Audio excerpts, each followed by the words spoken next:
Welcome to In the Shadow of Fire, a now starting brand new campaign for our Friday group. Um, so, the quick introduction to the setting is it's the same campaign setting that they have played in before, except far to the west in the Naelonic Sea, beyond the continent they know as ENA, on a grouping of islands called the Dragon Islands. They have elected to start in the on the island known as the Rended Island, located in the Dragon Sea, to the western half of it, close to what is known as Great Alteria, the land on the western side of the map. Um, that said, they know that they have constructed a town, which we will discuss momentarily. And they know that they are being met by an ambassador of the Elanche Enclave, who they are part of. It's a governmental structure by the elves that is less binding than most governmental structures that allow towns to kind of rule with their own sovereignty, but under the sworn concordant that when they are called upon to serve, they will do so in the defense of the islands as a whole. Um, that said, on the southern road, heading towards the town of. Hold on a second. Heading towards the town known as Kasari Yanwi, is a small contingent of individuals, about 20 Twilight Knights, three um, uh, court consorts, and five whirling furies, who are attending to the needs and defense of the ambassador Shale Eris Noddle. As they approach on the last day of their journey, they approach early in the morning, having tranced the late evening slash midnight hours before coming out for their the last leg of their trip. As they are approaching the town, um, I leave this to you to select your nominee, as I discussed in the main chat. They see the town of Kasari Yanwi, and whoever is responsible for the exterior portion of it, what do they see?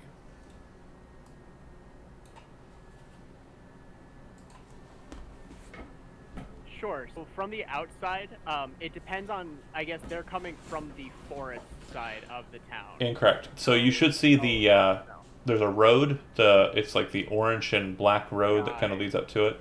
That's Oh, okay. So they're coming from this city here yeah, and moving up the road here. yeah. Got it. That's known as the Walk Okay. of Varwin. So that's the name of that road. It leads up to the Nadrasi bridge. So most of the bridge is all of dwarven construction, and there's kind of a almost a bridge off that leads off from the main road and bridge path right at that junction point where the coast is. And that from that perspective, you can see what looks like a large like a dwarven walls set around this bridge, and there are some vines, there's some tree growth, especially towards the back sides of where the forest is, where there's some natural regrowth sort of reclaiming the backside. But towards the front and where the bridge is, it's very hard architecture, very stone-like. Uh, and you can see as you enter, the one thing that's visible over the walls of the dwarven fortress that stood before is the top of what looks like a large tree that's several stories tall. Is there anything I'm missing from team to help me out? Or is that good? Also, the tower, Wizard's Tower would be. Oh yes, so there's another piece that you would see over the wall, which is it's not. It looks like a newer structure. Correct me if I'm wrong, Andy. If you I want to think that's describe right. it, Yeah, by all that's fine. means. No, go But ahead. it's more of elven design in this sort of like dwarven fortress that off. So there's a large tree towards the middle back of the city and a tower near offset from that Perfect. that you can see over top of the walls. Okay. As they approach the town, they, definitely some of the Twilight Knights are confused by the architecture, not having traveled this way before. Some of them have passed through the town before and into the Adamant Isle across the narrow sea there. They move towards the town gates, and upon reaching that defensive point and moving to enter the town, and their first glance at the town proper, what are they met with?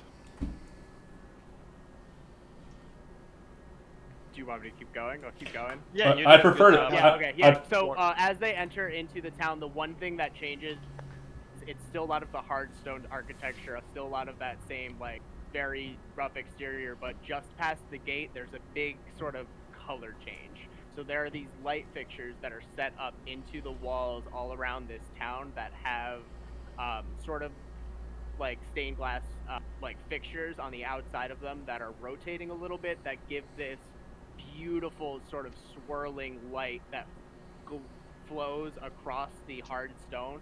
So inside it's got this sort of magical, like really chaotic sort of feel, and it's got this even against those hard walls, it's almost hard to tell where the dimensions of them are because of the way the light is sort of playing and waving across them.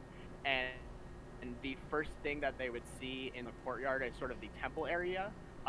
It's really more a lot of farm grounds. There are some rough patches with a lot of different. It's mostly vegetables. You see like patches of corn, or not corn, but like different things that would, different patches of land that's kind of growing food, not just for the temple itself, but also excess can go to the town storage and that sort of thing. You see people working the fields. It looks like one in Furball is kind of directing people, sort of shouting over top of the crowds and sort of answering questions as people and directing things that you could see clearly. As there are a few different structures in this sort of temple district. A lot of it looks almost like handmade construction, newer buildings and older buildings, almost as if and some half-made structures that people are currently working on as well. So you can see, this kind of whole area is in flux of like growth and expansion and decay in certain parts. These structures are meant to kind of go up and come down every decade. As they move through kind of the temple district, that's what they're seeing. They see one large structure in that sort of area that looks more like a meeting hall, just sort of a large communal area with a lot of tables and places. There would be a lot of people moving around. Any designated markings on it? There are some images.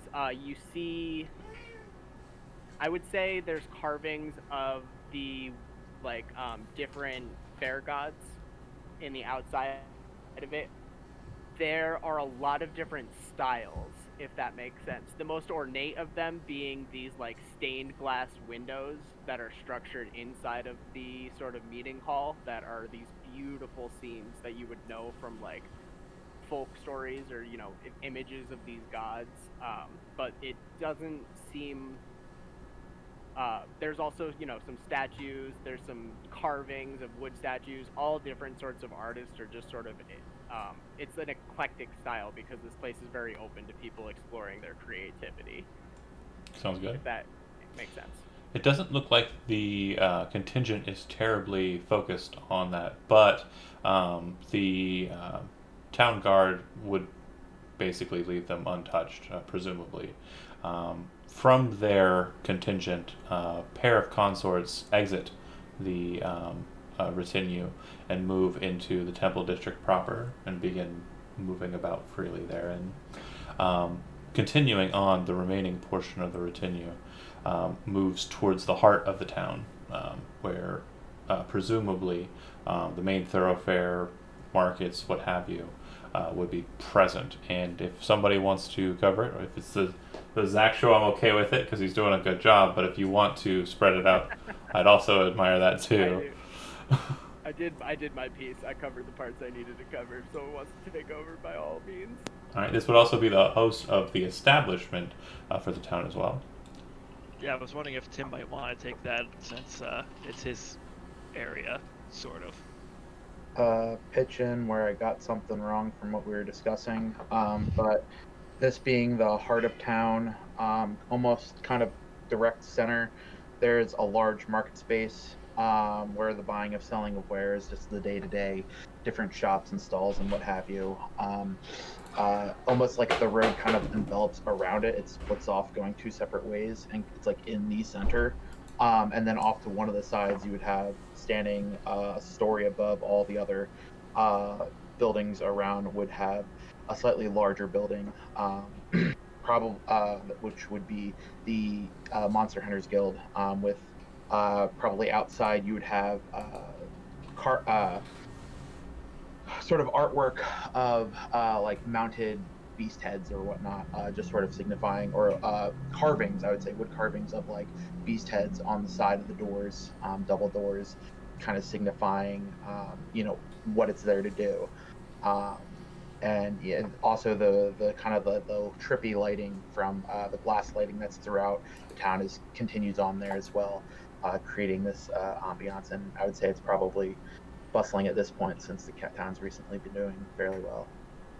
Presumably, there's a bit of shade in this portion of the town as well, as you stated that the forest kind of encroaches inwards, so there's a bit more dimness, despite it being kind of early morning, with that shade that's present, which is And nice. also, yeah, And the and size of also the on buildings. on the buildings there would be definitely a sense of moss and vines kind of starting to grow up the stonework of the buildings as well.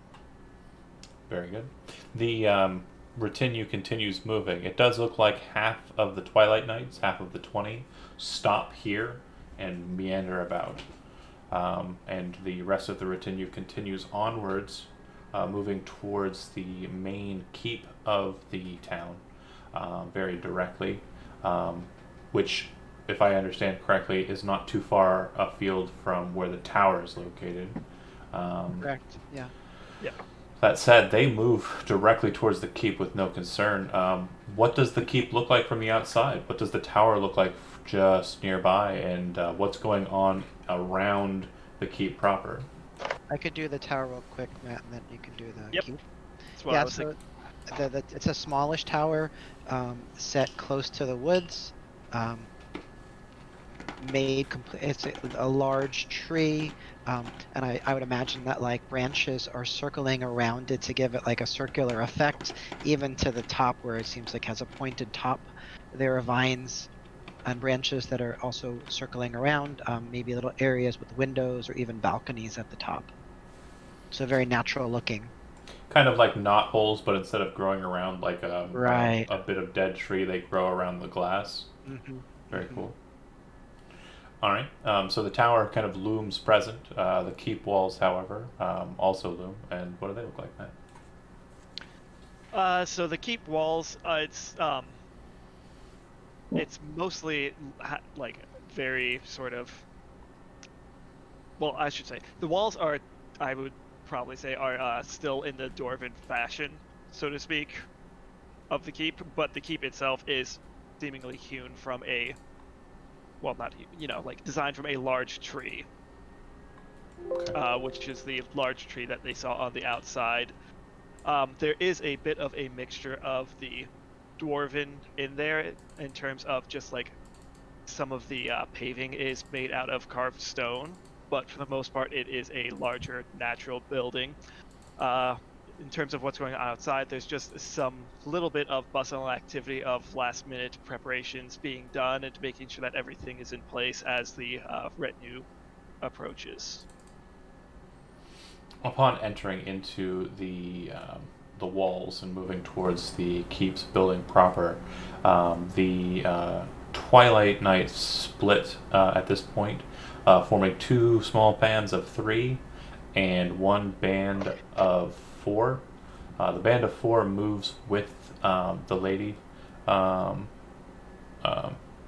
and Aristotle, and the remaining consorts move with them as well. The Furies move with them as well, but it seems like their intent is to stop at the door and be left behind as the ambassador enters into the keeps proper. Does anyone seem to deter them, or does anyone seem to intercept them to try and kind of welcome them in guide-wise? Andy, do you want to be intercepting them on the way in? I would imagine. I thought that my wizard would be with your character, and we would have people that would bring them to us. Like I'm already there with you, basically. That's fair. Sorry, we didn't discuss who was meeting them. So I imagine not, that yeah. there would be. I imagine we'd have left Kevin to be the one to first greet them and bring them to us, right? Ooh. Sure. Like we're all been finalizing the preparations inside and getting everything done, and like let the bard do his thing and schmooze him up and rub some elbows and bring him in. That's his job. He does it well, and let him do it, right? Fair enough. Yeah. I'm cool with that. So then you would see the retinue splitting in this way. 2 small bands of 3, the grouping of 4, the remaining consorts, the Furies moving towards the door. Do you intercept them at the first portion when they enter in, or do you try to wait for them at the door as they get to ready to enter the keep? I think I'll wait till right when they go to enter the keep. Okay. As they step out in front of you, the Furies kind of move off to the sides of the door. The explanation of what they look like, so you have a bit more descriptive understanding. The Twilight Knights are covered in what looks to be kind of a metal, but yet almost plasticine armor that is a whitish color that seems to have kind of carvings around the exterior portions of the plates with elvish markings inside kind of fine lines.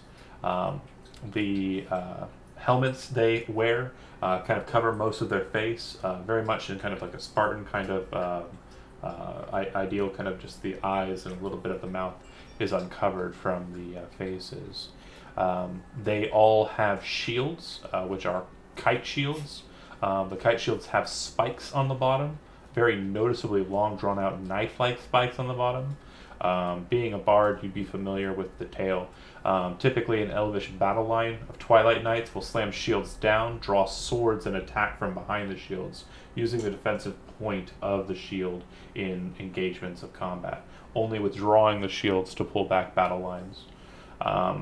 That said, it does look like they are a very proper military force based on the splitting and the maneuvering that they've taken in just the moments you've seen them. The Furies, Furies of the group, they are wielding 2 scimitars on belts. Some have curved swords on their backs as well, and they wear very loose-fitting, baggy clothing, scarves, long drawn-out scarves, and are very sweeping, just windy-looking individuals. It seems like the wind seems to follow them and kind of just billow their attire at random. And the consorts seem to be very similar to any noble you've ever seen. Robes, kind of very baggy robes, the highest fashions, loose bits kind of hanging from their robes, hair's done up in neat styles, and just random bits of just simple like courtly things that they have on their belts and in their side pouches. But the lady, Aristotle, is not dressed as you would expect an ambassador to be dressed. Typically, an ambassador or politician would be dressed in a very courtly manner, similar to the consorts. However, that's not true. She appears to be wearing a mithril suit of plate armor, very much similar to the style of the Twilight Knights. She wears a very long, kind of billowing light blue cloak, and her helmet is withdrawn and held in hand. Her hair is tied into war braids, which seem to kind of all connect to the back and droop back down with her cape. So do we get the sense that she is, what she's wearing is more functional in a way than ceremonial, like she's seen battle? Oh yeah, and not knowing her relation to the last War Queen, you would know that she is probably not too terribly studious and a bit more martially trained. Mm-hmm.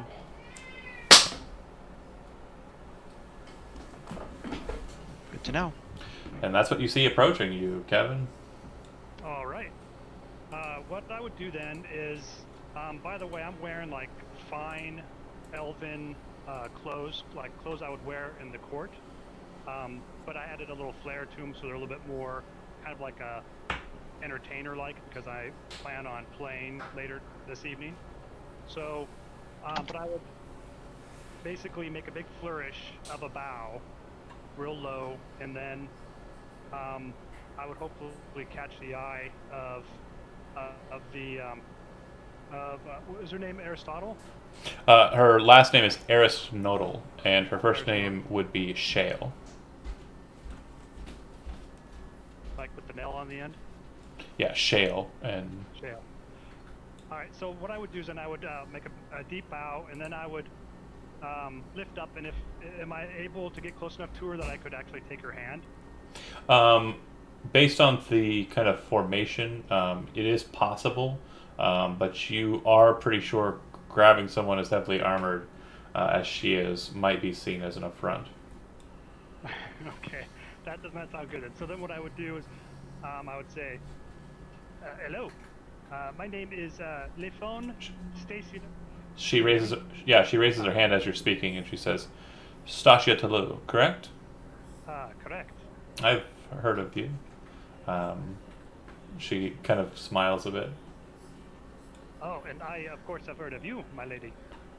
When I was younger still, I think I heard you play when you were at the town of Milan, which is the town that you're from, the XXX's. Okay. Excellent. I hope you enjoy it. I am here to greet you for the before you see the ruler of this town, whose name I wouldn't know, but I have to look because we're just starting this. It's Electra. Is that? Alcantara.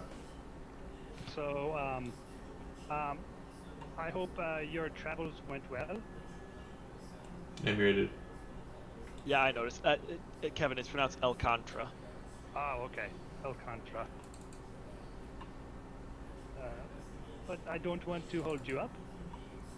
Please, follow me. Of course. And then I would turn and lead them. They march through. The courtly individuals kind of focusing in, kind of looking around. One of them kind of moves closer to Leaf and kind of stays pretty close to him. She seems to be giving you kind of a very thorough kind of up and down, which you would recognize is not so much for her benefit, but for her ladies. It seems that she is basically examining everything about you and reporting in her, recording it in her mind for future reference if anything's important or needed to be spoken about. You lead them into where? Probably the like. Do you have like a hall where you have Yeah, a seat? Do you want me to describe Yes. basically the inside too? Okay. Yeah, that would be good.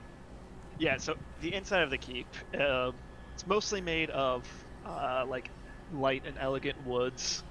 There's some darker woods in certain areas for some accentuation. It's carved in mostly like a sort of like more of a natural sort of style. There are some like elvish runes written here or there, but it's very much a sort of like trying to keep with a natural feel. There's also a lot of like large, basically windows or open areas inside of the ceiling to let in a lot of natural light. There are lamps scattered about, but it seems like during the day and fair weather, mostly it's trying to be lit naturally inside. And there's also basically like the floor is mostly, it seems like, again, keeping. I thought you were going to say lava. Sorry. Sorry, you thought I was going to say what? The floor is lava. Sorry. Sorry. No. The floor is not lava. The floor is, again, keeping somewhat some of the old, like, dwarvish style of the town, mostly made of a, like, white stone, but there is also what seems to be a large, almost grass carpet leading throughout most of the most of the keep. Mm-hmm. Going to the little what was it, the seat of power, basically. It seems like there is an area inside that has a couple of like large wooden pillars. They're carved again, sort of like in a natural sort of style. Although you can definitely tell that they're carved. It is sort of like a twisting sort of pattern, like a couple of trunks almost intertwining together. The carpet that is in there leads up to a small dais that has a decent-sized chair there, which is made out of a dark oak wood. It is again still keeping with the like elvish elegant style, but it's definitely got a sturdy look to it also. You can see Alcantara seated upon it. Okay. As the Lady Aristotle steps into the room, they stop well before the dais. She salutes by placing her hand on her chest, left hand over her heart, presumably. Then she states, I, Shale Aristotle, have come long, or have traveled long and come from afar to seek your hospitality. I swear mine to you, and as she does so, says this, she places her hand to her left side. All of her knights and consorts drop to one knee. This is a very theatric presentation amongst elves, which has been kind of taken by human cultures in later times, and they've kind of perverted the meaning of it. But what she genuinely means is, as long as she is here, they are your servants. And she leaves it there. Is there a appropriate response to the Some people will introduction? respond with kind of like a gracious like appreciation for the gift of those that are brought. Some people will just simply kind of dismiss it as a pleasantry. It really just depends. There is no like Elvish tradition. Okay. There's no real codified things except for like the mundane traditions of gift giving, really. Or a bow of some sort of physical gesture.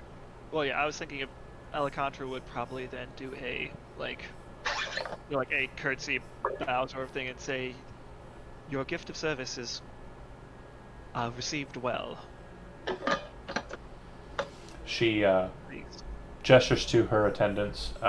They all move towards your attendants, presumably to be basically ferried away from the court hall to their own kind of places where they will be setting up for the day. And Lady Aristotle looks to you, and now basically it's just you and whoever you have remaining in the room, which would be. I assumed it's the mage as Cyril. Yeah, I was thinking probably Cyril would be there, and I wasn't sure if Halo would want to be there also. If Halo had You set had out the asked me to desire. be there, I would be there. Okay, then Halo would be The there. temple will Probably. run itself for a night or two. You know what I mean? Leaf would still be present as well as he delivered them here, unless he is leading the entourage's retreat to their apartments within the keep. Be up to El Contra, I think. So whatever you want. Would you want me there, or do you want me to leave and come back when I perform, or whatever? I'd imagine you could probably go with the rest of the retinue. All right. Okay. And so then it will be Cyril and Halo. So real quick, describe El Contra to everyone. Again, these drawings are in the works, those at home, so eventually they'll show up image-wise, but I am but one man, and I'm working on it. But, yeah. Yeah. Hey, we still love you. Yeah, Support we him on do. Patreon. Buy my DM's Guild stuff. Commercial. Okay, now back to you. Quite a guys. few of us do also for some reason. I don't know. It's fair. But describe El Contra to everyone so we can have an idea of what we're looking Yeah. at here. So Alcantara is a basically albino tiefling, red eyes, white skin, long white hair that comes down to like the middle of her back. She's wearing a elegant dress that is common for like elvish nobles. She also has two decent-sized feathered wings coming out of her back, as well as alongside her hair are two horns that are sort of curving back around, a little bit towards her face, but sort of at a bit of a downward angle. So. And the color of the wings? They are also white. Okay. And what color is the dress? To contrast against the white? Or is it also white? So the dress is has a bit of a copperish, goldish sort of tint to it. Well, actually, I should say the highlights would probably be a copperish, goldish sort of thing. I'd imagine the dress itself would probably be a nice, I'm going to say blue color with like gold highlight. Yeah. Kind of a frosty blue. All right. Yeah. And then standing to your side, your advisor, who has been named as Cyril. Go ahead and describe your character, Andy. Yep, so Cyril is a youngish elf. He is tall and thin, but not as necessarily as thin as some elves. He wears a leather tunic, leather boots, black leggings, kind of a crimson cape, hair past his ears, simply dressed, perhaps some small silver adornments here and there. That's about it. Okay. And you are wearing robes. What color do you kind of feature mainly? What's your primary color? Out of character question, do wizards always wear robes? No, they don't have to. I'm sorry, did you not say? I'm sorry, I was. Yeah, I also- didn't say that. No, I'm sorry. That's okay. I said that he was wearing a leather tunic, Leather tunics. black leggings, a leather Black. boots, So black. and then like a crimson cape. Got it. Sorry, I apologize. I am a No worries. horrible person. He's just trying to put it into stereotype, I- guys. Next thing he's going to Alright. ask how many times you cast Fireball, Andy. I know, right? I'm drawing I him. have the stars, I'm- the stars on the pointy Yep. hat. I'm drawing him like Mickey Mouse from Fantasia. That's what's happening. Oh, see, I thought you were going from Merlin from The Sword in the Stone. I mean, Or whatever. Have you read his background? Anyways, to Zach, tell us a little bit about Halo. Hell yeah. So, first and foremost, he's a fairy. So we're talking, like, most fairies are about a foot tall. He's like 11 inches, max like 10, 11 pounds, fucking soaking wet. This is a little tiny little baby thing. Little baby Sindor. He does have little fairy wings. They almost look like butterfly wings. They're like beautiful, colorful, this sort of like translucent, prismatic sort of color to them, so they kind of shimmer the way the light is sort of hitting them. You know how that like sort of translucent rainbow effect that his wings have. He also is wearing a long robe. I'm sorry. Would you say like light through a prism? Yes, similar to light. This is subtle noting. By the way, his character class is Prism, which is Stephen Fondlar's stuff from DM's Guild. Check it out if you're watching. It's pretty cool. All right, moving on. Good stuff. I like it. I'm excited. So yeah, he also is wearing a long sort of.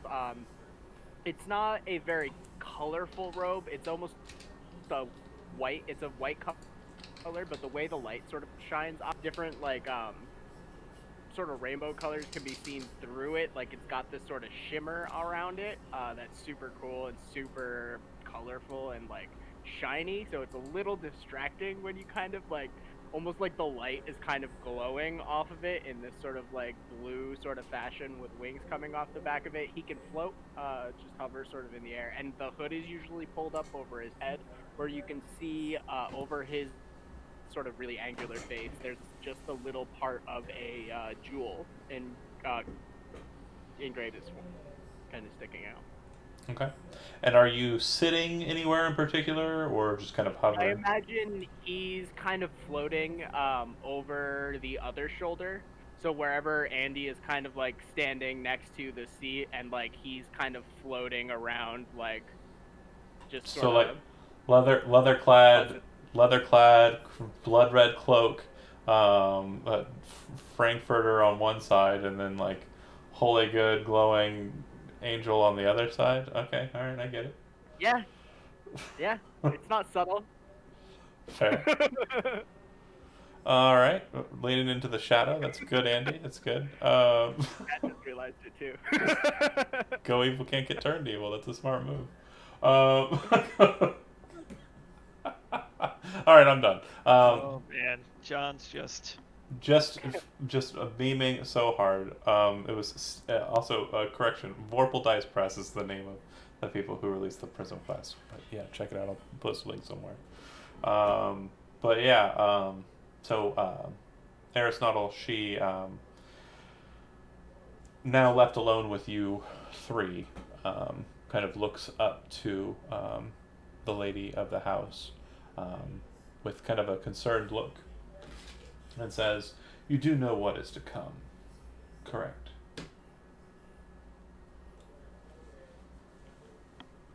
Do we know what is to come, John? Like, Yeah, is it- do we? Politically, you kind of have an idea. It was in the in character kind of plot post, and it was Oh, cunningly picked up by Zach in the session 0 stuff. Yeah. Right, We the are on turmoil. verge of war. That's Eh. Right. what she's implying is like we're trying to divert ourselves from a potential conflict right here. You know what that's right? And I understand, too, that the first line of defense from the Nadrasi Bridge will be the town of Kasari Yanwi. Are you prepared Of for course. that kind of responsibility? Of course we're prepared. are you offering help in that matter? We do not know if help is required as of yet. It is my goal to make sure that the matters of the free United Coastal Kingdoms are handled proper with the dwarves of Balinroth, if it is possible to be done. They sent me because they feel that it is best that if I am put into a political situation that might be untoward, I can use the very draconian methods of the Balinroth dwarfs against them and challenge them by right of combat. She kind of grins at this.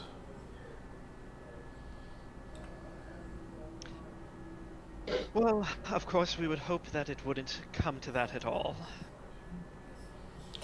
If the matter can be settled simply by one combatant instead of an entire nation, or 2 entire nations, potentially 3 or 4, or all of them within the Dragon Sea, then I would have it that way then instead. But if it could happen without anyone being sacrificed and a peace being agreed upon with no bloodshed, would that not be better? Very interesting, and very noble of you.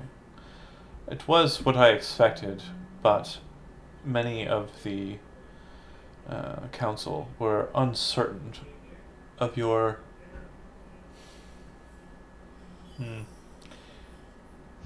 mannerisms, I suppose.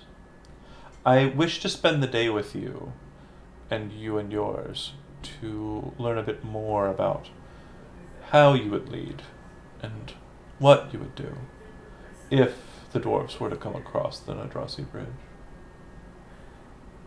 I'm certain course. that you've cleared your calendar for me. Oh, but of course. Oh, very good. Well, then I am at your pleasure. Whatever you feel I need to see within this town of yours, I am more than willing to follow along. As she says that, almost if on cue, one of the consorts kind of returns back from having been shown their apartment. It's almost as if they were told to rush, put their stuff up, return back to her. And she seems to pull out a ledger book and pull out a quill as well, and seems to be holding it very closely to the chest as she walks alongside the Lady Aristotle. Right, well, if we wish to see how things are preparing, perhaps we should visit the, just for clarification, try and remember, barracks. Okay. There we go. I just was trying to remember the word. We should probably take a look into the barracks. You can meet, also, what's my captain's name? Sure. Sorry, hold on. Valesha Obadan. We can meet my captain, Valesha Obadan, there. All right. She and hers go with you. Who do you take with you, and who do you leave to remain? So I would take. I'd probably I'd probably have both Halo and Cyril come, and I would probably send if Leaf came back at a certain point. Yeah, I'm sure. If he didn't come back, I'd leave word that he should go and talk to Tim. Your character's name is Ulere, right? That or Quothus. Probably Quothus. Eulair is more of a close. Gotcha. Sorry. So tell him to go off and tell Quothus to be ready to receive people and basically have them look over his books, as it were. Fair. All right. I will do that. The Lady Aristotle leads with you to the barracks. It's a pretty quiet time in the middle of the morning, close to midday. And you would see that Valesha Obadan is present at the main site of the militia's kind of hold-up location. She is a surly half-elf who you have basically argued with quite a lot. She definitely is very adamant and kind of directionally purposed her own self. You would know that her father was a dwarf and her mother was an elf, and she is not tall by any means, but she's certainly not short either. She definitely does have a certain muscularity to her. She definitely looks very heroic compared to a lot of the elves that are within the militia, and she wields a very, very massive greatsword. It is a very thinned blade greatsword that was crafted, to your knowledge, on the Adamant Isle by dwarves. Gotcha. She sees you approaching, kind of moves over to you, gives salute. Right. My lady? Valesha, how are things going this morning, Captain? So far as to say nothing untowards. No reports of any ill doings within the town. It seems that everything is prepared for your celebration at the keep. I understand that this is Lady Aristotle. The lady bows to Yes. your captain. And the captain looks to you. Very good. And she looks back to the lady and says, if ever a need is required for us to help with the matters of the dwarves across the bridge, we are prepared. The monster hunters make forays into the Nadrasi Isle, and we have plenty of information about what goes on in that place. It would make for a great staging point if force was required to do so. Lady Aristotle kind of waves her hand and then looks to you. So blunt, this one. But I suppose it's an endearing quality. She says, Well, yes. Manners have nothing over a good sword, though. I concur, especially in matters that require a good sword. And sometimes some matters that could be handled with time could also be handled with steel. So, Yes, well, in this area, she is the best sword that we have. very good. Do you mind demonstrating for me? And Valesha kind of looks to you for, like, I nod. all right. It seems confusing, but it seems like Shale kind of moves like with knowledge towards kind of the middle of the training ground, and you see Valesha kind of confused, look to you and say, "She's the War Queen's sister. I don't." Are you afraid that she'll scar your pretty face? Milady, I will do as you command. She walks to the main bit of the courtyard, and readies her. Indor flies up to her and whispers in her ear, "Is this absolutely necessary?" Are you saying that to Aristotle or the? Or what's your name? Alcantara. Okay. I'm concerned that someone's gonna get hurt. I don't know who, but someone. Like, is this absolutely necessary? I believe that they're well trained enough to take care of themselves and their opponents if need be. I think it should be fine. Shakes his head. The Lady Aristotle kind of looks to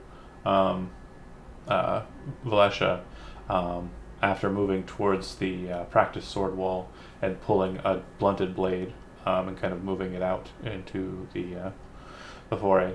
Valesha tentatively does likewise. The two stand off and salute each other, as is typical of two people who are about to engage in practice combat. The fight goes pretty quick.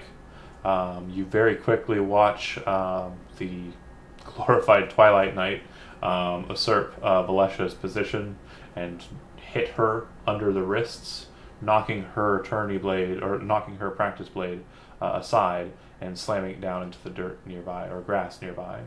And it does not end the fight there. She does not just let it fall and linger. The second the weapon's away, the blunted blade is placed against Valesha's neck, who yells out the Elvish word for forfeit.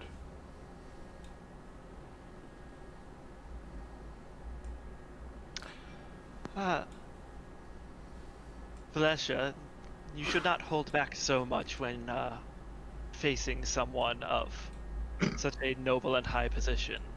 Valesha looks to Lady Aristotle. Aristotle looks to you and grins. I'm sure that she simply gave me the pleasure of victory since I am a guest here. Valesha says, well, of course. And those who were kind of caught enough to kind of watch this are it's knowledge of it's known enough that the fight was handedly won, very quickly won by the Lady Aristotle. She returns back to your company and says, I do trust that she is a skilled warrior, but I am more concerned, I suppose, now about the establishment she had mentioned, these monster hunters. Oh, of course. I happen to know the man who runs it. If you'd like to follow, and he just sort of like flutters off that way. Will you be remaining here in the keep, Lady So, Alcantara? I was going to now just sort of like gesture on after Halo and start Follow. heading in that direction if Okay. Yeah, she kind of turns to you and asks you that question, and you kind of gesture, and then the two of you follow after. Do you dip off, Cyril, or remain with them? I would look at Alcantara for sort of her cue as to what to do there. Yeah, right now I'm just sort of leading off of what Halo just did so as to not lose the momentum, as it were. Well, I mean, if I could, I'd like to say just to see what's going on.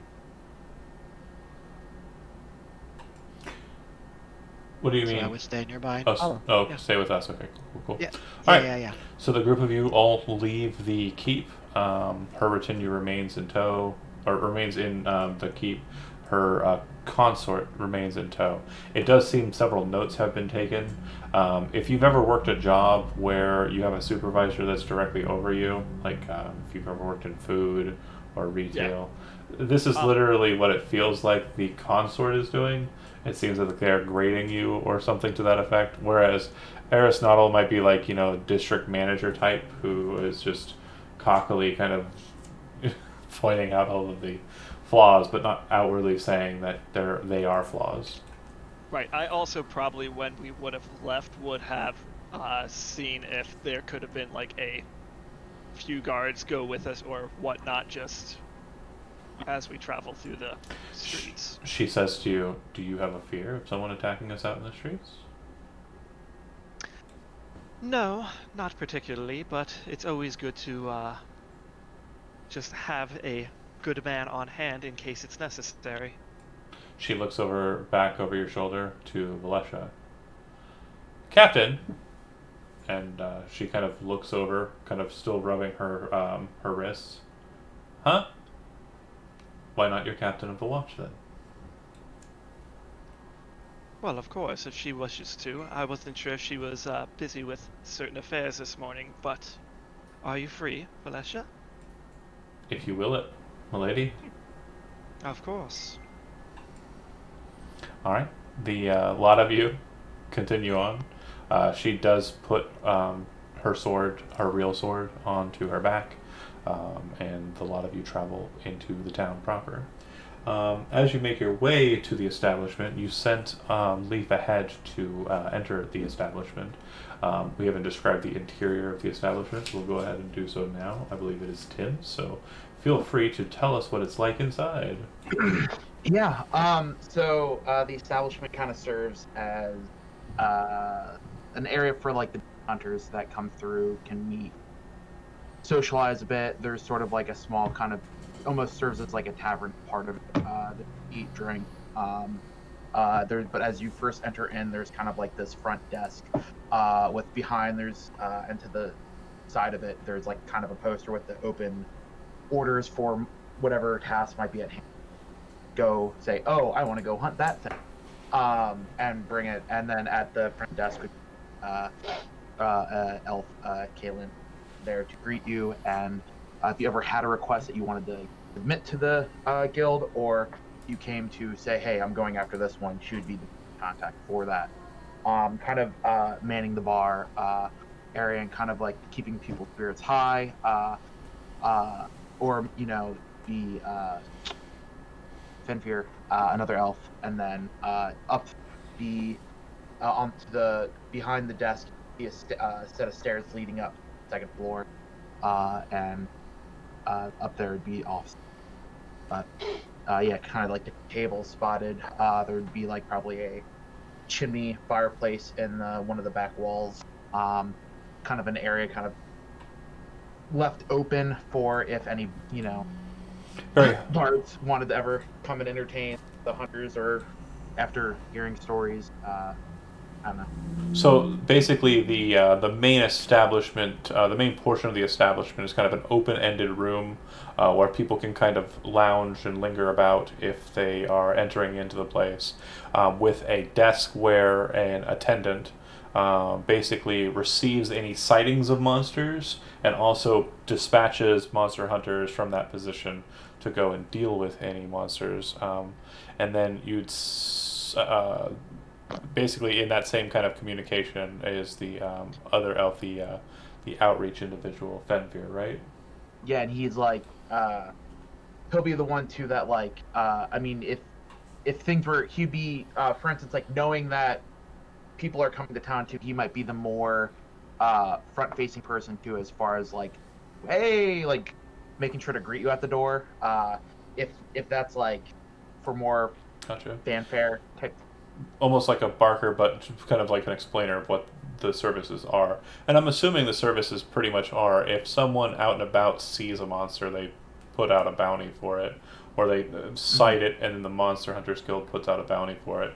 And then if a certain group of individuals is traveling through the town, through a well-known monster-inhabited area, they would request monster hunters to basically serve as attendants and guide them through that location.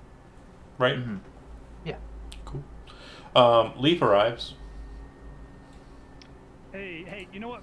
Before I do an interaction with Quothus, I don't think I really explained what my character looks like. Yeah, you did. Did I, guys? I don't remember doing it. Yeah, you described yourself being a fine, like... Oh. Yeah, right before Yeah, we... I didn't describe what I look like. Oh, okay, well, yeah, give us a little bit more. I just wanted to say that I look like I have like light blue hair worn long, and I'm a elf, a high elf, and I have like light tan skin with hazel eyes. I don't think I said that, but I did describe my clothes. You're right. They're fancy looking and everything.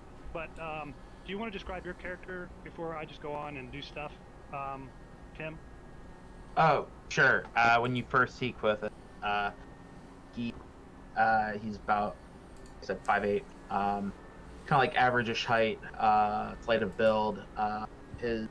He's not very like bulky. It's more like the sinewy strength, like muscles well worked and knows how to do what they can do. He's clothing-wise, it's very function over form or fashion. The color, probably more muted colors, kind of like, stone gray, wood browns, leaf greens. It's just all about kind of being able to blend into surroundings and not stand out. Currently, for those that would know him any length of time, he's exhibiting winter. That would Real quick, on Eladrin, so they exhibit specific seasons, and they can kind of alter it depending on what they want to, kind of tonally, or it kind of goes with mood as well, I suppose. Yes. Is currently displaying winter, which would be like serious and like depthful and gravity. And solemn, because there's a war brewing. Right. And I'm worried about it and how I'm gonna get involved. 100%. Okay. Be okay. So currently We'll I be have, fine, guys. currently I have paler skin. My hair is kind of black, and I have kind of like these blue eyes. And my hair itself looks it's kind of like he cuts it with a knife when it needs to get cut. Like when it gets too long, he kind of cuts it to get it out of the Makes sense. He tries to, it's typically short cropped, but yeah, it doesn't necessarily look great, but it doesn't look terrible. Done it for who knows how long. It's, again, everything's kind of more functional. Right. So Leaf enters in. All right. Leaf enters in, and I would do a big or a quick bow, and I would say, Quothus, my friend, the retinue is on the way, and we'll be here shortly. So when you entered in, you probably would have gotten greeted by Fenfear, because I'm probably not on the first floor right now. I'm probably upstairs in my I would office. have like Well, bypassed him and gone straight up to see you. yeah, Leaf is pretty able to kind of go where he wants, I presume. So Yeah, yeah. I've been there before. Yeah. So nobody, I'm not Okay. threatening at all. Been there, done that. So assume I greeted you in your office, and sorry about that. No, they let you up, they show you up. Yeah. Oh, got all this work to do. Oy.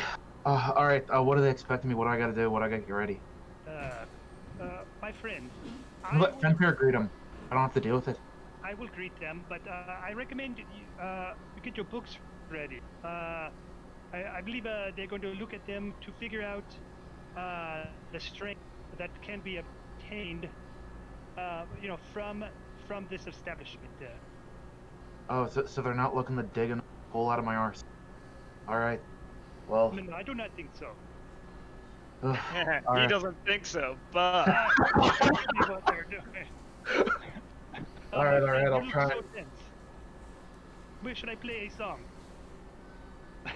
If that song can somehow ease all the tensions that are going around the nation, then yeah, Oh, sure. Yeah, I I'm don't gonna want to hear it. quick, awesome. I'm gonna play him a quick song to give him like some bardic inspiration for the next 10 minutes, so because I expect them to show up right away, Okay. and then they'll be ready. They would be a little while after you had left, although you left from the keep and they left from like the barracks. So yeah, they'd probably arrive within 5 or so minutes from when you Yeah. arrived there, or a little later after. But yeah, that's fine. The inspiration could be present. Not too long then. Well, a little ways after when you arrive, in walks the lady of the town, alongside the ambassador of the Elvish Council, with a consort, the captain of the guard of the town, and the two main advisors, or the advisor and the guide to the lady of the town. So a pretty fancy schmancy group entering into the Monster Hunters So Guild. I was leading the group, and Okay. I am fairly familiar with most of the guild. If I remember Tim's backstory and all the characters, they all were my little children. So I immediately, as soon as we get into the building, I'm gonna fly to Fenfear, who I know is the fucking face of this thing, and be like, "Oh, and here is my friend Fenfear. He loves to say hello." And I'm gonna get on his shoulder and be like, "Are you running the show today? Are we going to see the boss this one?" He looks at you, looks over to the lady of the town, looks back to you, and you would know that he has a distinct kind of like fear slash like nervousness around Lady Akantra, and he kind of looks to you again and says, "Boss." Do your best, bud. And I'm gonna slap him on like the shoulder as I fly off and be like, "He'll show you around the lower floor while I go see where I can find a Quothus." Yes. So Fly as off to go see. as you go up to the office to go find them, go ahead and roleplay that out, because the simple interaction from the downstairs is Fanfear stands there like this.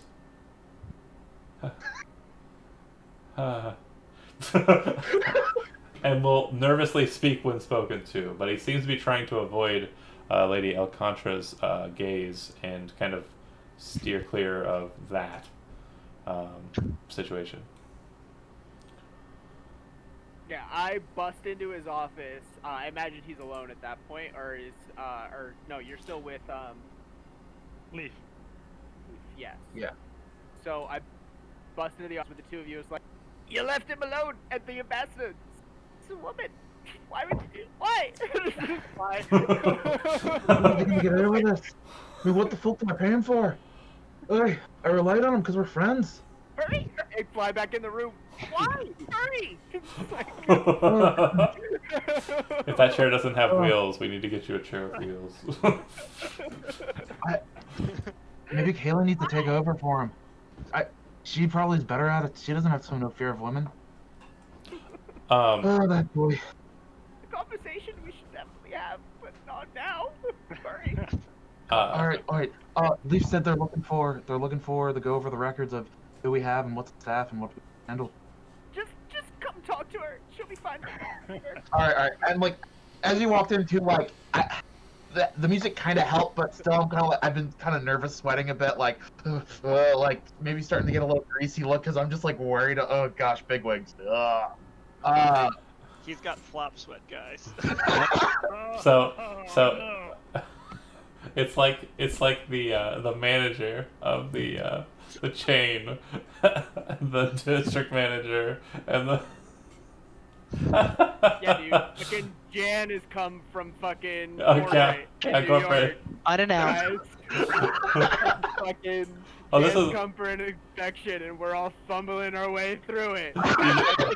I'd like to say, downstairs, I'm probably having been here before, letting Cyril take the lead on trying to coax Sure. the man at the front to like show us around, So- because I have never had luck. Fanfear is kind of nervously doing so. Andy, go ahead and roll me just a charisma You can roll persuasion if you'd like, if you have it, I suppose. Yeah, go ahead and roll persuasion. I do not have it trained, but I can roll it. Yep, that's fine. Basically, Fenfear, his Nope. his I rolled. Well, I guess inspiration wouldn't help in this. It would not help in this case. Yeah. Nope. his nervousness is understood. So Fenfear is a human. Fenfear was one of the individuals who was kind of raised up in the temple, so he kind of started off kind of wayfish and has been given purpose here. But he very much, in his youth, had come to problems with the nobility. So any kind of signature marker of that, like, kind of makes him nervous. He's very good with dealing with people, but he doesn't see people of a higher station as people. He sees them as above him, and so it kind of causes him to destructure, which you would know, but you're trying to help him with this, and he's kind of nervously kind of like, looking at something and kind of trying to explain what it is, but kind of like bumbling, or sometimes he'll talk way too fast, and instead of helping him, more often than not, you kind of do one of these, or kind of like understand the situation but don't know how to exact a response out of Fenfear that would be helpful at all.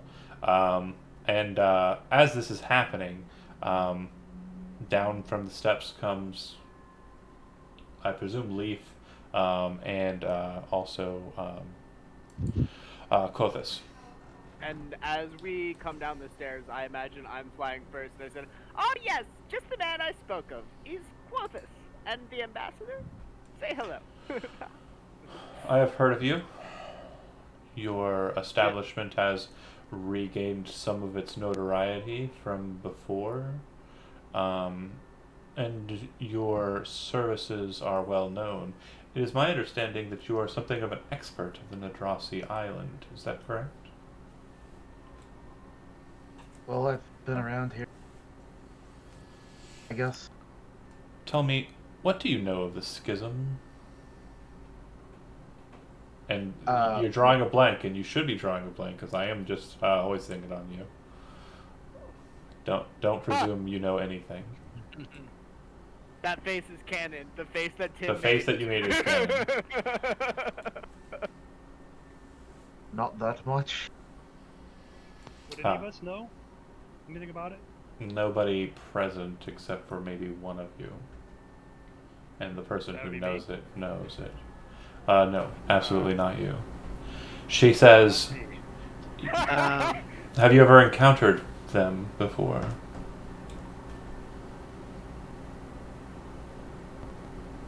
You can opt to lie at this point and make something up, or you can opt to tell her the truth. And so, as a role-playing element here, just so you know where I'm going with this, I have a thing that I know about, and one of your players kind of knows about from backstory. I'm giving you the open ground to do what you want, but depending on what you do, depends on how she'll react to what you do. So, out of character note, this is very Mass Effect-y, Dragon Age-y kind of moving forward, so keep that in mind. And if it ever comes to a situation where I feel like you should know something, I will tell you to roll the dice. If I don't tell you to roll the dice, what you know is what you know. So Cyril knows what's going on. Right. So, and I think I just remembered what they actually are from out of character. So, but that doesn't have any bearing. Repeat the question one more time because the brain got after. She first asked, do you know of the schism? And then she asked, have you ever encountered them? No, I haven't. We haven't. El Contra and Cyril are not present at this conversation. Is You that are. right? Everyone's here. Oh, Yeah, we're all here. so Cyril would say that I know of it from my father's notes. Your father's notes. Do you know of their presence on the Nadrasi Isle? Whose presence? The schism. No. It is my understanding that the entirety of the Adamant Isle is overrun with them, although most keep underground. And it has been brought to my attention by the council that I should be wary of them. It was my hope that you would know something about them, she says to the monster hunter, and that you might be able to help me deal with them if they are present on the Nadrasi Island. But, alas, what do I have to worry about on the Nadrasi Island? And then again, so this statement has been left open to you. The monsters that are on that island, I don't know. You do.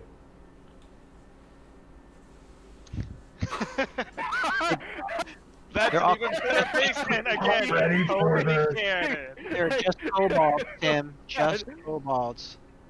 It's just a bunch of kobolds, it's fine. Well, there is one bugbear, but he's actually a pacifist. It's really funny story how that happened. He's right there, points to the trophy mounted on the wall. It's a sentient humanoid creature, you sick bastard. Not anymore. Also, by the way, he was delicious. God, The bottom half was great. leaves. I'm gonna have to break from voice just because it's gonna take more effort. Sure. This. I would probably say that there's some forms of monstrosity, owlbears, some higher as well. You probably have some rogue fae that are there, and possibly and besides like the native population of the elves there, which when I bring that up, there's probably a tinge of not a pleasant thing based on who potentially the last magnate was, and I don't know. There's like definitely emotion coming through that. Like I'm kind of like, I don't know, not happy with that whole situation. And then finally, probably some neck. So what you would notice in this conversation, the second that any kind of emotion kind of bubbles up, or any kind of like conversation, like if you mention a monster or something that you particularly felt like some joy in fighting, or some monster that you felt some kind of like, you know, tragedy and loss, or, you know, the rogue elves that you fought and having, you know, to deal with that situation and not wanting to, because it's certainly outside of your element of hunting creatures that, you know, are a trouble to the people. Hunting isn't done for sport alone, it's also done for purpose. You can see that she notices. Like, it feels like, and this is probably something you might be used to in dealing with Alcantara, but it feels like Aristotle is reading you like a book. Mm-hmm. She nods her head in appreciation after you kind of cite off the list, and says, "Your knowledge and information will be of great help to us when we move across the bridge. I would like to requisition your services as we travel across the Nadrasi Bridge." She looks back to Lady Alcantara, and to any who wish to travel as well. But my main primary hope is that you, and perhaps some of yours, will attend with us, so that we can have a better idea of what hazards might be set upon us in the Nadrasi Island and forest there. I had be my. She reaches into So She reaches into the folds of her robe, or like her tunic underneath her mithril armor, pulls something out and tosses it to you. Everyone catches an eye on it, and it kind of glints in the light. The person who kind of snaps onto it immediately and recognizes what it is Halo. That's a diamond. You can tell by the way the light hits it. And catches it in the air. And as you kind of look at it, it's probably about the size of like a 10-sided dice, and probably about the same style of cut. But it definitely looks like it is a fine piece of craftsmanship, gem cutter wise, and looks like it might be worth a pretty penny. Alright. So I would, upon catching that, at it, I'd be like, Kaylin, how many do we have around that we might be able to Not immediately. I intend to say through tomorrow. I believe there are festivities planned. She turns and looks over to Lady Alcantara. Yes, of course. There will be a lovely meal this evening, as well as, I believe, some performance from our good musician here. If he's as good as he was 2 decades ago, then I will enjoy myself. He's even better. Then I will doubly so.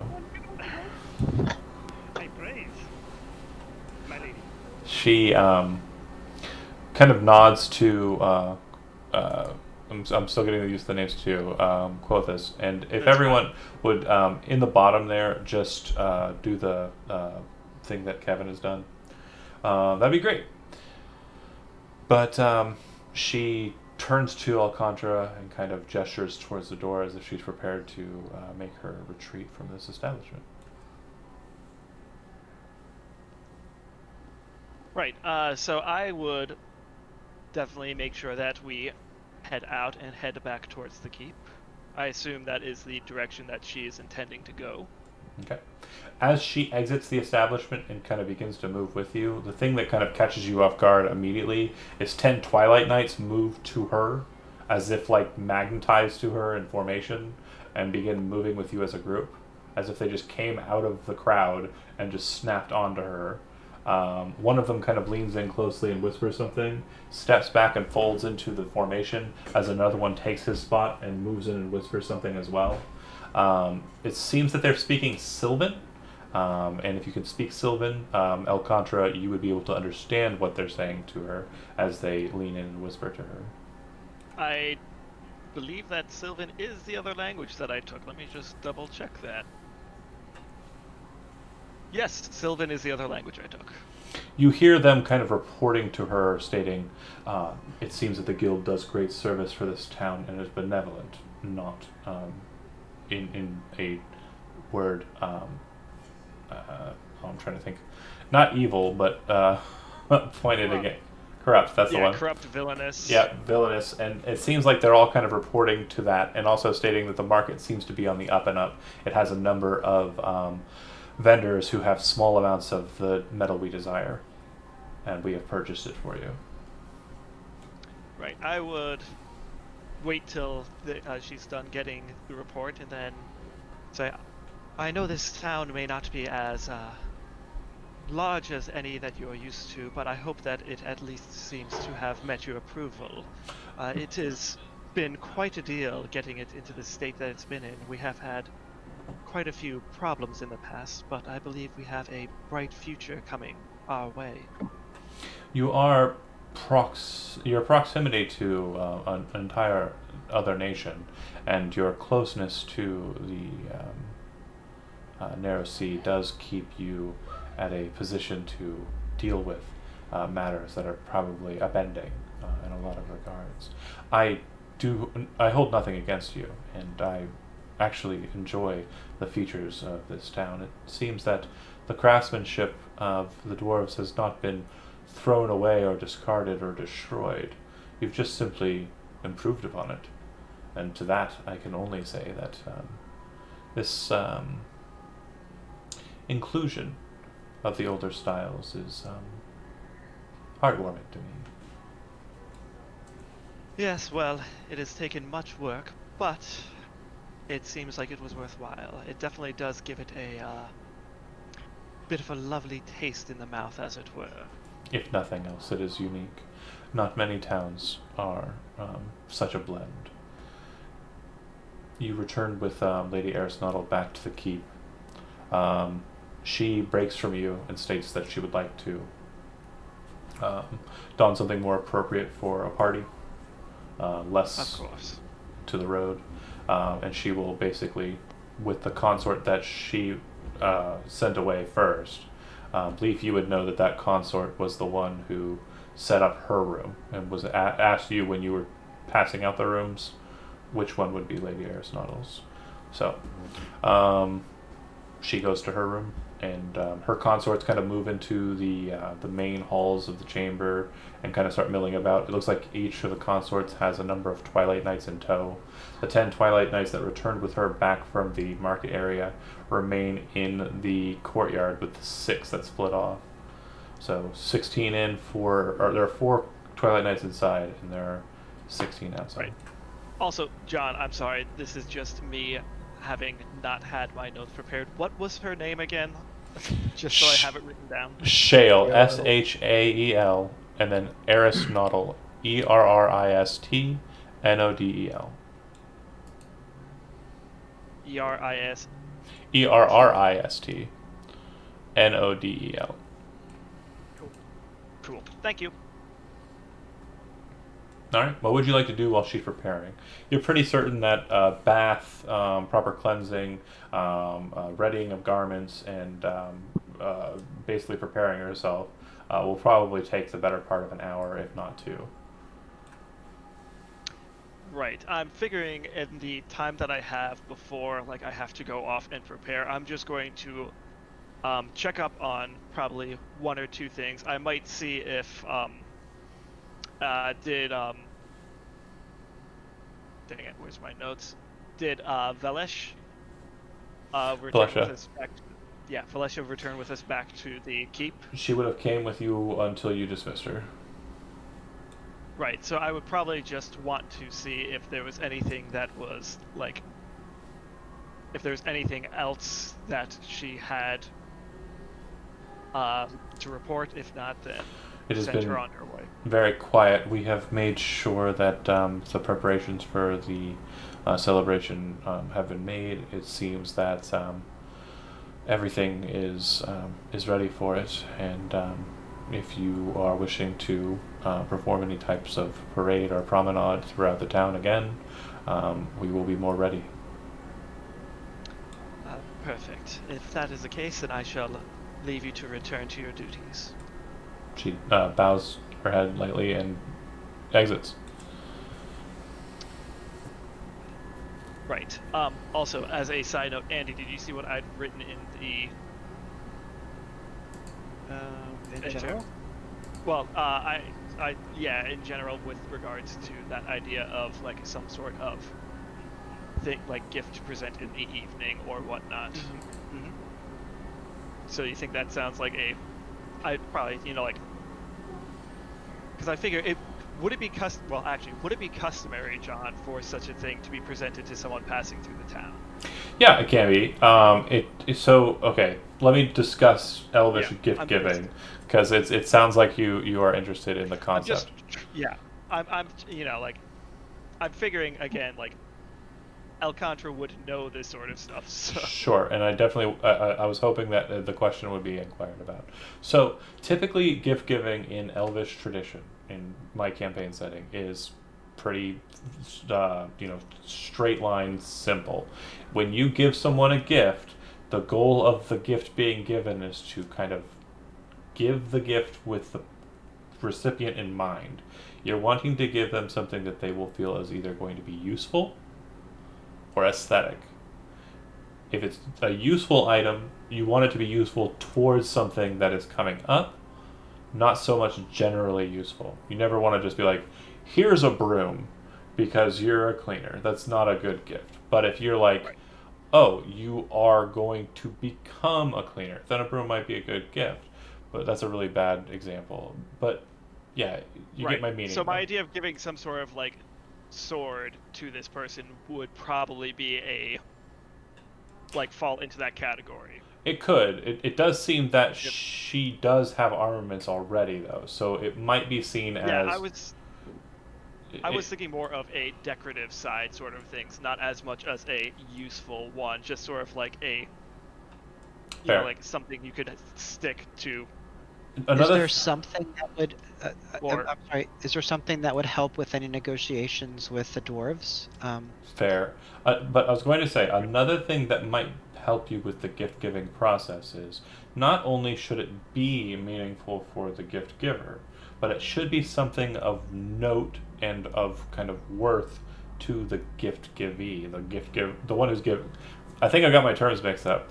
The person who's receiving it should find some usefulness or aesthetically pleasing nature of it. Okay? But the person who's giving it should be giving it as something of their own, like giving up something of Gotcha. themselves. So what is the town known for? What is its like big draw? Whatever that is would be seen as like a good gift. Right. So either a token from a monster that's been slain would be a good choice because that's something that we're known for, and it might be aesthetically pleasing to have some piece of something that like a fucking necklace made out of the teeth of some fucking whatever. Or like an owl. we could even just do like the temple people because we're known to be a refugee town sort of as the temple. Like we could just have a bunch of different little fucking sculptures that like the people staying in the temple have made for the elven queen, just to like show her, just like, here's my little clay sculpture of you and your army, like bunch of kids that are in the orphanage in our fucking town. Just like, how cute would it be to have a bunch of little orphan babies be like, look at this cute little fucking picture that I made with the macaroni pictures, and it looks like I don't know about all that. I made your food here, but like, I don't know, man. That's another idea. It sure is. Yeah, I But- was going to say. So Tim, what sort of monster heads or stuff do we have lying around? I mean, I wouldn't put it past maybe like a cloak made pelt of a monstrosity, like the pelt of an owlbear fashioned into attractive So, cloak. a real What quick about, are there any like, oh sorry. a real quick thing that I want to point out too. I will say, I'm just going to go ahead and kind of, this is a tutorial mode for what I'm expecting game to be like. So I want to make sure you understand. Tim is right on the money. And the reason why I say that is when I described her as being in armor and she was traveling. She did not have a cloak. Yeah. And that was one thing that was definitely missing from her attire. So, yeah. Okay, that sounds like it's a good plan then. And an owlbear could possibly be defeated by some level 1 character. They're really careful. If they got a level 3 with them. What about a level 5? Oh yeah, bring the captain. I'll Oh, stay back, nice. guys. I don't need the experience. Wait for all y'all to catch up. So, add a quick note for anyone who's ever watching this, which is nobody right now apparently, but maybe sometime in the future. But Sorry. Hey, I've got it on in the background. it's okay. No big deal. I don't care. But I'm just making sure everyone understands. Characters in this game are built through a different method. Some are first level with better statistics or better additional features that they've been granted to start with, and others are higher level with less beneficial stuff. They all started as 5th level equivalent and were able to spend their experience on features like better stat array or features like magic items to begin with, or zodiac powers, which would be Tim mainly. But yeah, that said, moving along. So a cloak made out of an owlbear's pelt, is that the goal? Yeah, I think that would be the choice. Okay. Now if I didn't say it, gain inspiration, Tim. Yes. But yeah, keep an eye out for subtle things like that. Because they might be important. Okay, so the time between is gathering up that item, acquiring it, and making sure it's at the keep when the festivals start. Or the festivities start. Not so much festival. Yeah. Okay. What is the plan for the evening's events? So there is a in the keep. Obviously there's a dining hall. So the idea was basically just to have like a not extremely like over the top meal, but just something like nice and light with obviously the people who are here, the captain. Possibly if there's any other people of note in the town, but keep it generally pretty small. Just do a like a nice sort of a meal, and then there's also inside of the keep a performance hall, which is basically will have like just some light refreshments around the area, and then also have a space set aside for music, performance, anything like that. Again, I sort of was figuring I'd leave Kevin's character in charge of figuring out what the evening's entertainment was. And then I was figuring for the meal itself, just do like at bare like minimum, do just simple 3 sort of course. Like begin with a just very simple sort of like soup or salad, light, airy, not a like heated soup if we're doing Wait, that. real quick. What's a super salad? A soup or salad. You It's know a what salad with the cape on that can super salad. Yeah, Right? I got it. that's one of the characters on our Wednesday night game, right? Super salad. I want to play now. Anyway. But yeah, do something like that. Have a main course. Probably just some sort of fowl or like beast that the area is sort of like known for, and then just a light dessert. Yeah, and that's up to you. I mean, again, you are a coastal city, so I mean, it could be That's true. So something some a bit, sort of fish, probably. could be the case. Yeah. But you also are known for monster hunting, so it could be something like owlbear or what have you. Way more exotic. Yeah. Quick Maybe game. it could be the owl bear that we get Right. the pelt from. Not only do you wear it, you get to eat it. Want to take some bones home with you? 2 for 1 deal. Oh my God, what is this? An Olive Garden? Could've made Hey, a, listen, could've our made a bread Disney is bone fantastic. xylophone out of the bone. Nope, don't sing it. I don't want to copyright Disney. It's We get okay. like 4 seconds. Fair. Tim, when you said that, like 8 people joined the stream, and They're all wearing lawyer suits. It's not just me. How can I see my viewers? I don't know. Okay, so when Lady Aristotle does join to the dinner, she is with the same consort that she was with before, a youngish-looking elf. She is wearing a very fine gown. It seems to be transparent through a lot of it, but other bits of it not so much. It still seems to kind of, the transparency, I mean to say, it's not so much on the body so you can see beneath it. It's just kind of like wispy sheets of like transparent fabric over top. Hold on, I'm just gonna sneeze. Oh. Wow, that came out of nowhere. That was big too. you should see yourself on the Oh.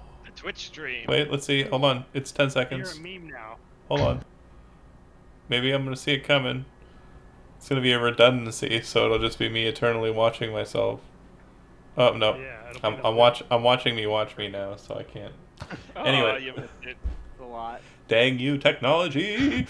We can always rewatch it later. Actually, that delay time is really fast. Wow. Anyways, never noticed that. Moving along.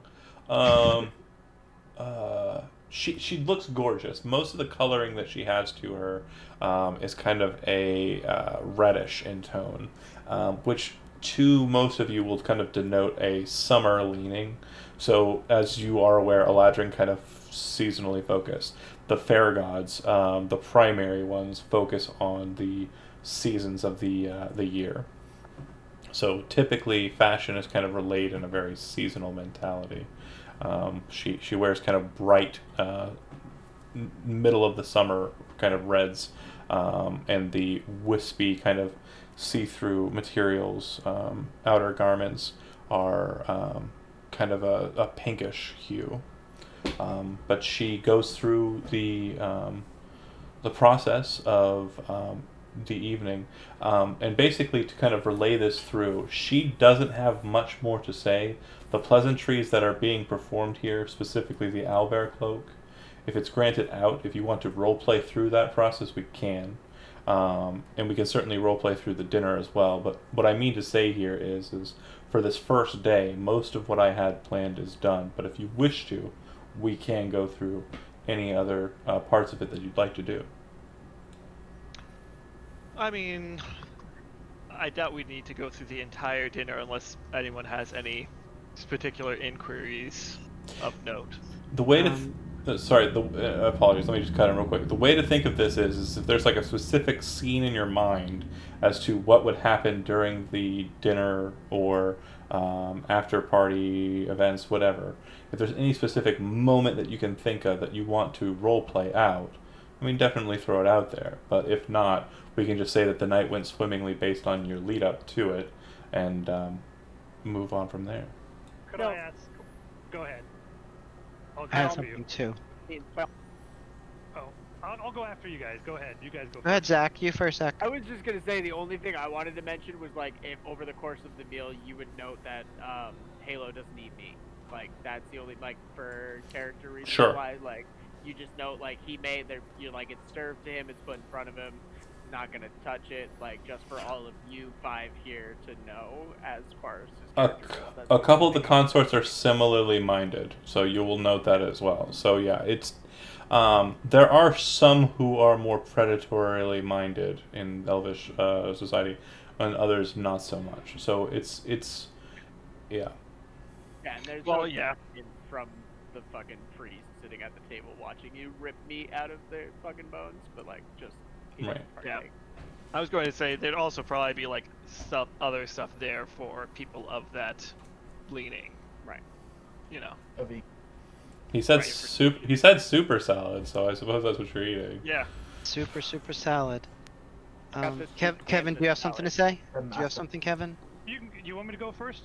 Well, it doesn't matter. I was just gonna say that before the dinner, I would have wanted to go back and check my notes to see if I could find anything more specifically on the schism that I might have missed in the past. How deeply do you want to Um, start looking right now, or do you want to just glance?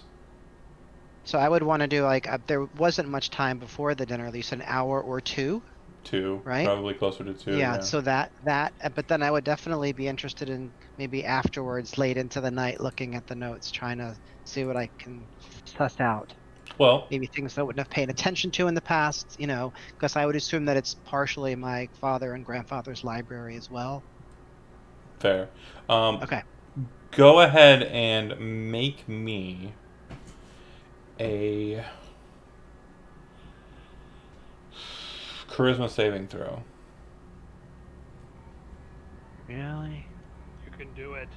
Anybody want to give me inspiration? Because I just can't I do can use my inspiration. it. Ooh, thank you. 19. Sweet. Okay. So you understand that time is of the essence. You spend a little bit of time, but realize very quickly that it's going to regard a lot more like focused study than an hour or so is going to warrant. You have a couple of like ideas where you can start if you were to start again, but in that hour or two, nothing is gleaned before the dinner. So there's really no new knowledge on schism that you're bringing to the table, so to speak, Yes. in this regard. And we'll deal Okay. with the aftermath of that, or the after party, you studying books, once, Cool. once we're done with what Kevin's going to say. Yep. Playing music. Nerds. All right. What I would be doing is, I figure since we have like a noble who's, a high station, I would want to keep the performance pretty traditional at first. But what I would try to do is I would try to read the crowd, especially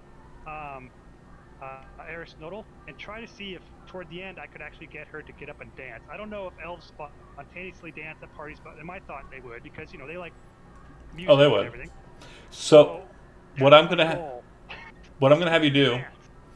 is I'm gonna have you make me an insight check to start. You're reading the room, seeing how well Reading the room. you can kind of All right, gauge. This could make or break my career. 13 or a 20. I'll use my inspiration and get a 20. Why not? People gaining inspiration during the lead up inside of session 0 for those watching at Yes. home. But yeah, a 20 will get you. You definitely understand that Aristotle is a toe tapper, and she does look like she is very interested in engaging in dance of some sort. If that is your goal, to engage her in dancing with you, or just dancing and starting a dance amongst Yeah, the I just folk. want to get her so inspired that she dances, and I figure with my performance, I'm gonna like kind of dance around as I'm playing a lute. So I could With like that, maybe grab her hand to get her to stand up and dance with people, that sort of thing.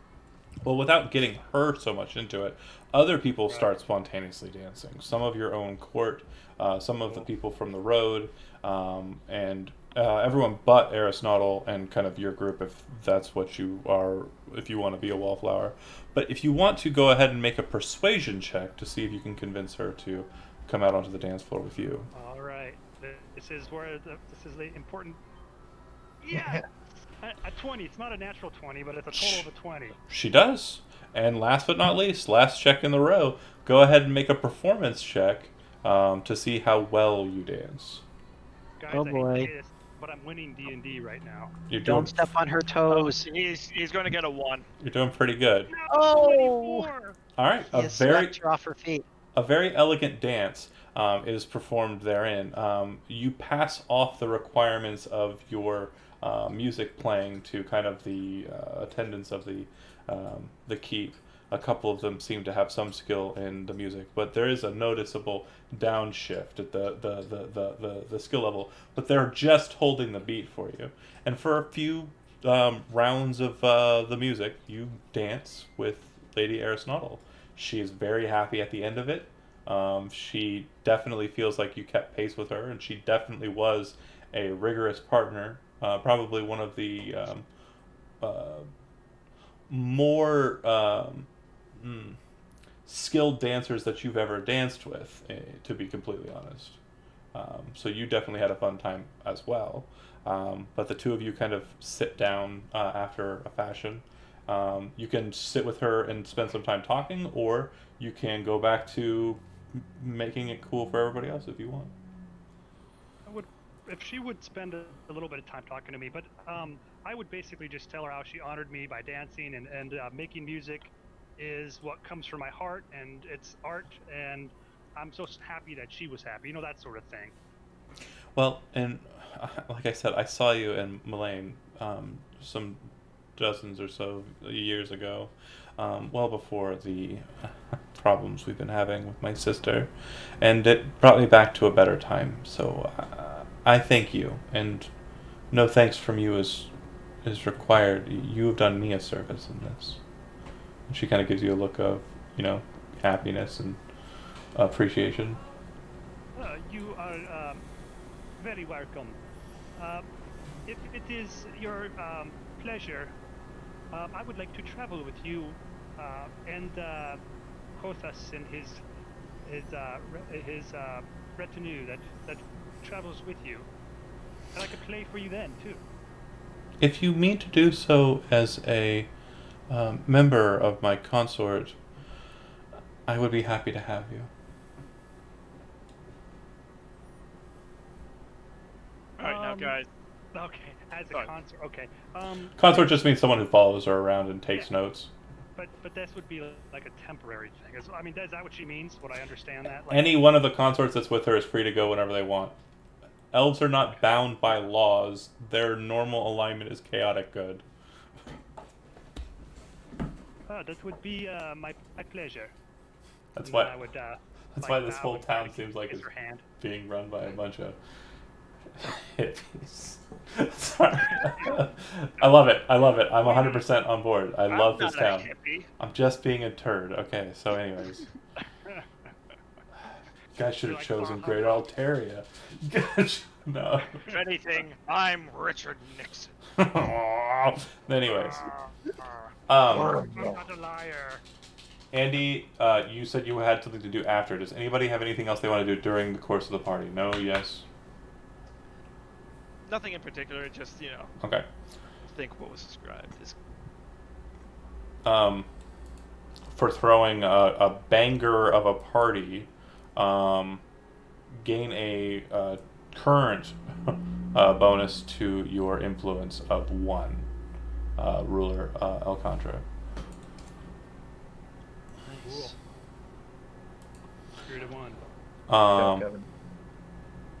So yeah, as you can see, influence and those stats are kind of more fluid than raw ability scores and the like. So just keeping track of where you currently are. Figuring they were. Yeah, I made sure to write them down in the side thing. Vitality is the same way, by the way. Just a heads up there. So Resources. keep in mind on that. But anyways, back to the point. You go back to your study and start looking into schisms a bit more, right? Yeah, absolutely. That's what I would want to do. Make an Arcana check. I'm rolling for crap. I got a 12. You get really bored pretty quick. The party was fun. You kind of still have a bit of the humming, the leafy hums. You're not terribly fond of dealing with the books right now, and you kind of keep you've had those moments. You've written before. You know what it is. You're like, Oh, yeah. oh shit, there's other things to do. It's exactly how your mind is currently reacting. Okay. You don't have the time for this nonsense. Okay, but if the evening goes by pretty much uneventfully therein, you take your rests and you trance and awake the next morning. Now, as you are aware, I had stated that she would arrive the evening of day one, and then you would spend the whole day with her the next day. That was stated in the lead up, but that was a while ago, and I changed it, and I'm a terrible friend to you all for having not told you I was doing so. So you understand, she arrived in the middle of the night, the early morning portion of the next day, or of that day, and spent that whole day with you. She will be leaving the next day. But because this is more introductory and trying to get you into the idea of what we're doing here, which I hope I was able to do, this is pretty much where I'm going to be leaving it. We'll be starting the next session at the beginning of the next morning and deciding where everyone will want to go and what they'll want to do in relation to Aristotle's pilgrimage to the Adamant Isle. Whether or not you want to stay with her, or travel with her, or be hired to travel with her, hint, hint, nod, nod, wink, wink, whatever. But yeah, I think that's where I'm going to end the stream for tonight. I know, short session, sorry. But yeah, thanks for watching. All good. All right, guys.